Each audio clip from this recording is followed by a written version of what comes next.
আসসালামু আলাইকুম। চোখের শান্তি মূলত, আর কিছুই নয়। চলে আসলাম নিদ্রার চরে, ভাইরাল সেই স্থানে। কিছুক্ষণ আগে এখানে জোয়ার ছিল, যার জন্য দেখতে পাচ্ছেন পানির এই প্রবাহ। এখন ভাটা, তাই পানি নেমে যাচ্ছে। এখানে আসলে অবশ্যই মন ভালো হয়ে যাবে।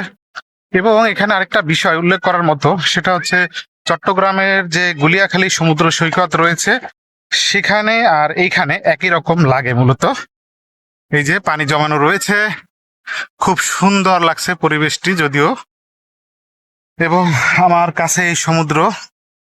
আর বিশেষ কথা হলো এই শ্বাসমূল গুলো এখানে যারা আসবেন অবশ্যই কিছু শ্বাসমূল রয়েছে, সাবধানে হাঁটাচলা করবেন।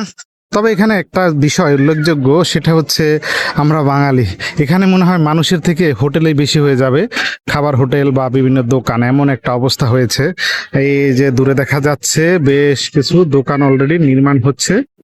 হ্যাঁ, তো এখানে যারা আসবেন অবশ্যই আহ এই স্থানটির ছবি তুলবেন এবং নেট দুনিয়াতে ভাইরাল করবেন, কেননা চট্টগ্রামের গুলিয়াখালীটা এরকমই। তো যাই হোক, ভালো থাকবেন সবাই, ধন্যবাদ।